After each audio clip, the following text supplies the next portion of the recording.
अस्सलाम वालेकुम, कैसे हैं आप लोग? खैरियत से हैं? आपको पता है अभी गर्मी का टाइम है, तो बहुत से लोग पिकनिक के लिए सहराओं पे, फार्म हाउसेस पे सब जगह जाते हैं घूमने के लिए।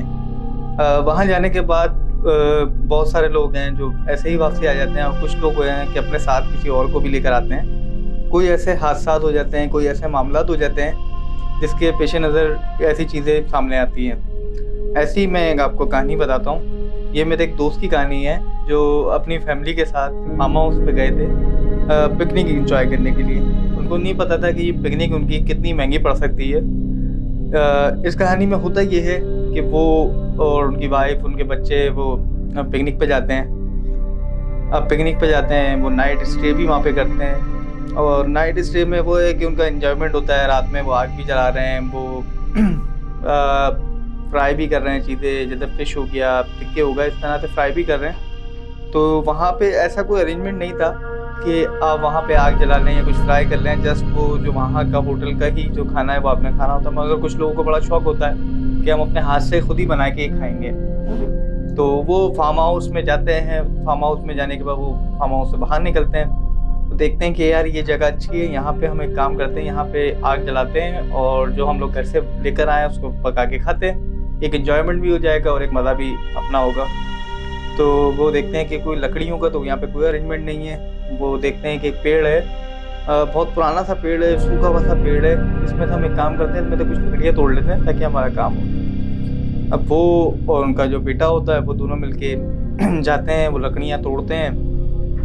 लकड़ियाँ तोड़ने के बाद वो अपनी आग जलाते हैं। आग जला के अपना जो उन्होंने बनाना होता है, जो एन्जॉयमेंट होता है वो पूरा करते हैं।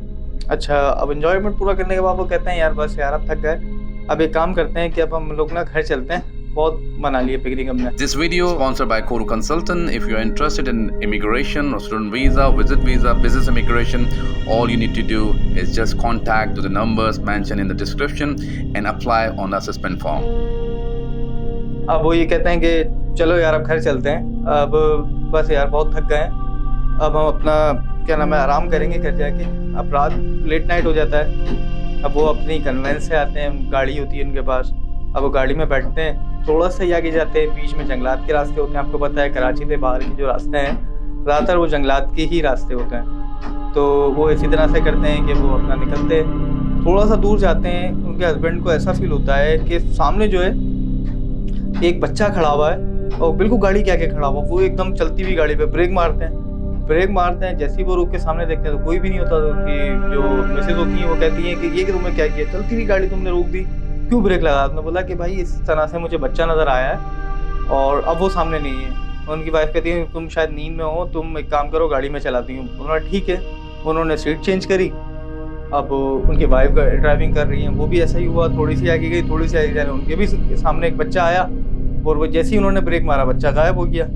अब वो जैसे तैसे वो घर पहुँचे। घर पे जाके उन्होंने आराम किया। सुबह वो उठे। अब सुबह उठने के बाद उनके जहन में ऐसा कुछ भी नहीं कि ऐसा कुछ हमारे साथ हुआ भी था। वो अपनी रूटीन के अंदर अपनी वर्किंग उन लोगों ने स्टार्ट कर दी। हस्बैंड जो थे उनके जॉब पे चले गए, वाइफ अपनी डेली के कामों में लग गई।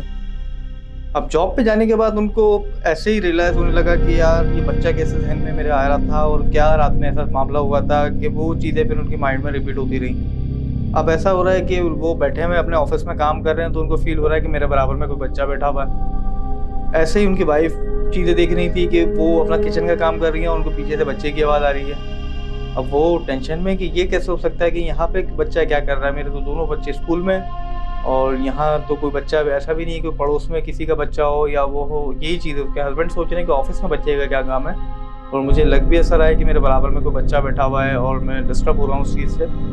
12 उनका दिन गुजरा। शाम में वो आए। शाम में वो दोनों आपस में डिस्कस करने लगे कि आपको याद है वो वाला बच्चा जो हमने गाड़ी की तरफ देखा था? उन्होंने जी जी याद है। वही मुझे आज बच्चा किचन में मुझे ऐसा फील हुआ कि वो मेरे साथ है। वो हस्बैंड भी यही कहते हैं कि मुझे भी ऐसा फील हुआ। अब वो अपना उनका सोने का टाइम होता है, वो सोने लगते हैं। अब सोते टाइम उनके घर के सामने एक खिड़की थी, जो सामने जो कह लें आप बेसमेंट पूरा उनका बना हुआ था। अब उन्होंने घर की लाइट्स बंद करी, वो अपना सोने के उसमें चले गए, अपने रूम में गए। थोड़ी देर हुई उनको सोए हुए, थोड़ी देर में उनकी खिड़की को नॉक करने लगा कोई। उन्होंने इसको इग्नोर किया कि शायद हवा तेज़ चल रही है तो इस वजह से हमें ऐसा फील हो रहा होगा। फिर वो ज़्यादा नॉक होने लगा।